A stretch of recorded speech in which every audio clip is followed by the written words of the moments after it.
Assalamualaikum warahmatullahi wabarakatuh. Waalaikumsalam, Waalaikumsalam warahmatullahi wabarakatuh. Perkenalkan, nama saya Eko Agung Sanjaya dari perwakilan kelompok 1.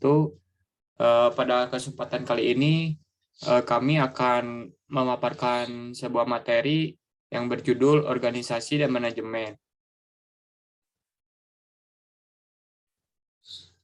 Untuk selanjutnya, pemaparan materi yang pertama sekaligus perkenalan kelompoknya ya. Untuk anggota pertama, yaitu ada Natesa Hidayah Oktaviani sebagai pemateri pertama, yang kedua ada saya sendiri sebagai pemateri kedua, dan yang ketiga ada Fahira Agnia Rahmawanti sebagai pemateri ketiga. Baik, untuk sesi selanjutnya mungkin langsung saja ke pemaparan materi. Kepada pemateri pertama, saya persilakan untuk memaparkan materinya.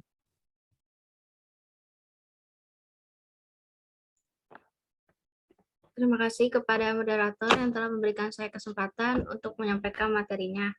Yang pertama di sini yaitu ada pengertian manajemen. Manajemen merupakan kegiatan pokok yang dilakukan seorang pimpinan karena dia menjabat sebagai manajer untuk mengolah input menjadi output melalui proses manajemen. Dengan demikian, istilah manajemen mengacu kepada suatu proses mengkoordinasi dan mengintegrasikan kegiatan-kegiatan kerja agar diselesaikan secara efisien dan efektif dengan melalui orang lain. Selanjutnya yaitu ada pengertian manajemen menurut para ahli. Menurut Mary Parker Follett, mendefinisikan manajemen sebagai seni dalam menyelesaikan pekerjaan dengan orang lain. Dengan demikian, manajemen merupakan kerja bersama orang lain. Apabila ada seseorang yang menangani beberapa pekerjaan sendiri, biasanya orang bersangkutan disebut tidak memiliki manajemen. Maka, tugas seorang manajer dalam organisasi adalah melakukan pengaturan terhadap orang-orang lain untuk melaksanakan berbagai tugas guna mencapai tujuan. Selanjutnya yaitu menurut James F.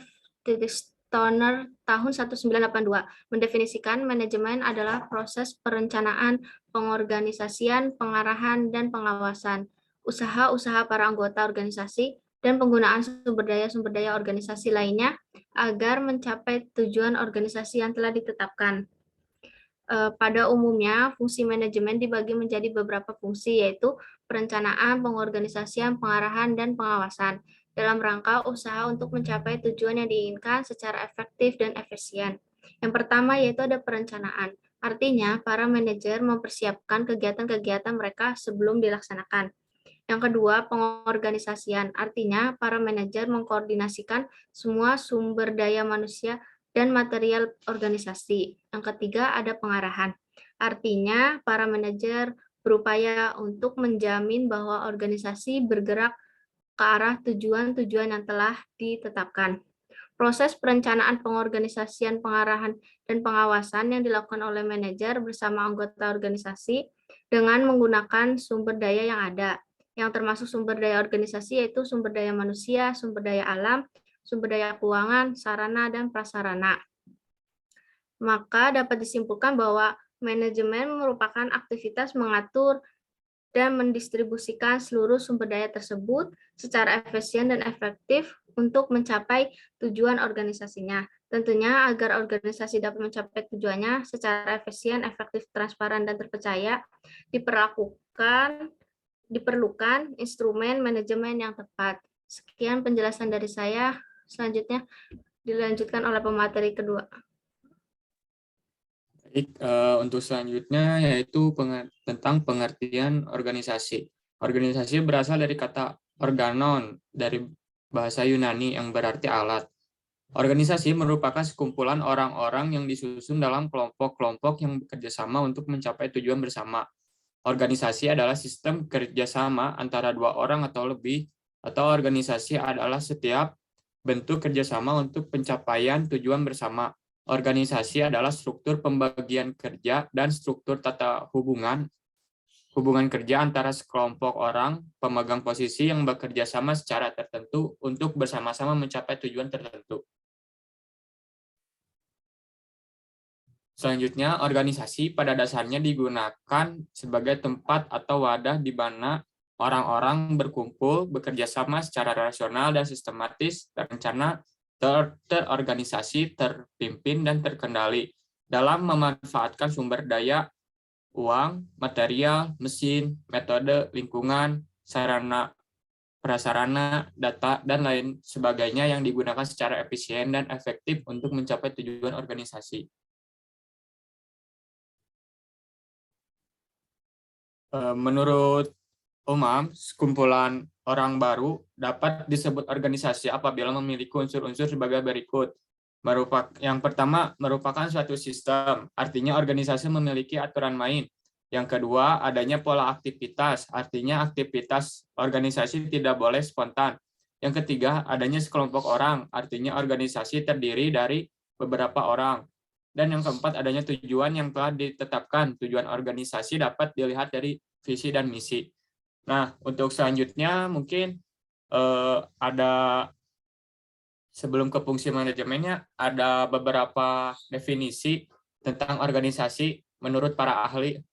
Yang pertama, menurut Max Weber, definisi mengenai organisasinya yaitu suatu perhimpunan orang-orang yang membiasakan diri untuk memenuhi perintah para pimpinan dan yang mempunyai kepentingan pribadi dalam berlanjutnya dominasi berdasarkan partisipasi mereka sendiri dan keuntungan-keuntungan yang dihasilkan telah membagi-bagi penggunaan fungsi-fungsi itu di kalangan mereka sendiri yang akan siap melayani pelaksanaannya.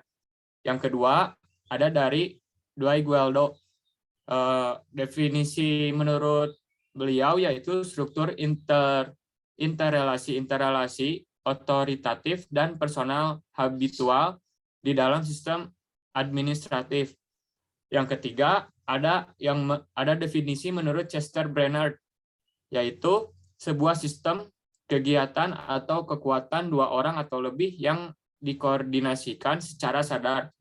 Yang keempat, yaitu menurut Philip Selzing, yaitu ungkapan struktural tindakan rasional. Dan yang terakhir, menurut Daniel Kahn dan Robert L. Kahn, yaitu suatu sistem input-input energi, pengembalian energi dari output mengaktifkan kembali sistem itu. Organisasi sosial adalah sistem yang sangat terbuka dalam arti bahwa input energi dan konversi output menjadi input energi selanjutnya terdiri dari transaksi-transaksi di antara organisasi dan lingkungannya. Cukup sekian pemaparan materi dari saya. Mungkin selanjutnya akan dilanjutkan oleh pemateri ketiga. Pada pemateri ketiga saya persilakan. Baik, terima kasih kepada Eko yang telah memberikan saya kesempatan untuk memaparkan materi.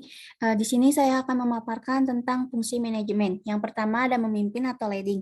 Nah, tugas seorang manajer itu adalah agar orang lain bertindak untuk tujuan organisasi.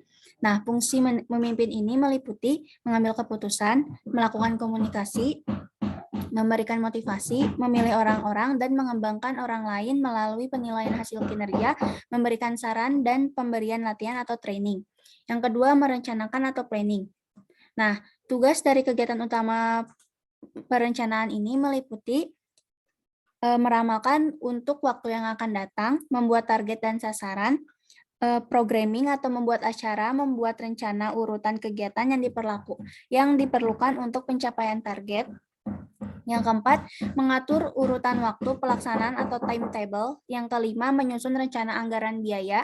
Yang keenam, membuat SOP tentang pelaksanaan pekerjaan. Dan yang terakhir, menetapkan dan menafsirkan kebijakan-kebijakan pelaksanaan pekerjaan. Yang ketiga ada menyusun atau organizing. Nah, kegiatan mengatur dan menghubungkan suatu pekerjaan sehingga dilaksanakan lebih efektif dan efisien itu meliputi desain struktur organisasi, terus menentukan job deskripsi dari masing-masing jabatan untuk mencapai sasaran organisasi. Yang ketiga, mendelegasikan tanggung jawab dan wewenang, menetapkan pertanggungjawaban untuk hasil yang dicapai. Yang keempat, menetapkan hubungan-hubungan yang membedakan antara atasan dan staf. Dan yang terakhir, mendeskripsikan hal-hal yang dianggap efektif sehubungan dengan pemanfaatan sumber daya manusia guna pencapaian sasaran. Lalu, fungsi manajemen yang keempat ada mengawasi atau controlling. Melakukan pengawasan, pengendalian, dan pengamatan meliputi perkembangan pekerjaan, pengukuran hasil pekerjaan, dan melakukan tindakan perbaikan dan mengoreksi kesalahan. Nah, setiap fungsi manajemen ini harus mempunyai keempat keahlian di atas, atau seorang manajer itu harus mempunyai keempat keahlian di atas, karena mampu menerapkan dalam suatu kegiatan organisasi yang terpadu untuk mencapai tujuan utama perusahaan sesuai dengan prinsip manajemen. Lalu ada fungsi dan tujuan organisasi. Yang pertama ada sumber legitimasi. Dengan meningkatkan kemampuan kegiatan-kegiatan yang dilakukan, berguna untuk meningkatkan kemampuan organisasi untuk mendapatkan sumber daya dan dukungan dari lingkungan di sekitarnya. Yang kedua, standar pelaksanaan. Jika tujuan dinyatakan secara jelas dan dipahami, akan memberikan standar langsung bagi penilaian pelaksanaan kegiatan organisasi. Yang ketiga, sumber motivasi. Untuk mendorong anggota lainnya dalam melaksanakan tugas, misalnya dengan memberikan intensif bagi anggota yang melaksanakan tugasnya dengan baik, menghasilkan produk di atas standar, dan lain sebagainya yang akhirnya dapat mendorong para anggota lainnya. Yang keempat, ada dasar rasional pengorganisasian. Nah, tujuan organisasi merupakan suatu dasar perancangan organisasi yang saling berinteraksi dalam kegiatan-kegiatan dalam mencapai tujuan tertentu. Nah, tujuan ini harus dirumuskan dan ditetapkan dengan jelas.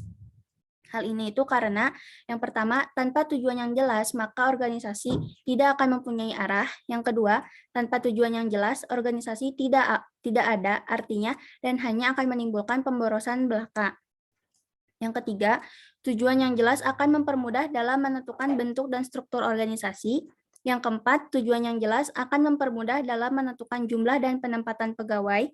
Yang kelima, tujuan yang jelas akan memberikan perangsang kerja pada para anggota organisasi.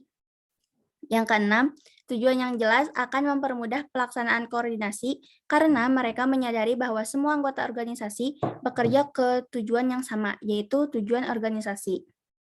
Selanjutnya, tujuan yang jelas merupakan awal dari penetapan strategi, siasat metode dan prosedur yang akan dipergunakan. Lalu, tujuan yang jelas merupakan dasar dari organisasi untuk bergerak. Dan yang terakhir, dalam menetapkan tujuan organisasi, hendaknya hal-hal berikut diperhatikan. Selanjutnya ada manfaat ilmu manajemen dalam organisasi. Yang pertama, mampu memberikan arah pencapaian kinerja secara terukur dan sistematis sehingga diharapkan pekerjaan dapat dikerjakan berdasarkan time schedule. Yang kedua, mampu menempatkan perusahaan dalam kerangka kerja yang mengedepankan konsep efisien dan efektivitas. Dan yang terakhir, membuat perusahaan telah menerapkan konsep manajemen yang memenuhi standar-standar aturan yang telah disepakati sehingga para klien dan mitra bisnis menaruh simpati serta kepercayaan pada perusahaan. Mungkin segitu pemaparan dari saya kembalikan kepada moderator. Baik, terima kasih kepada para pemateri sudah memaparkan materinya. Alhamdulillah, untuk pemaparan materi dari kelompok 1 telah selesai. Mohon maaf apabila banyak kekurangannya.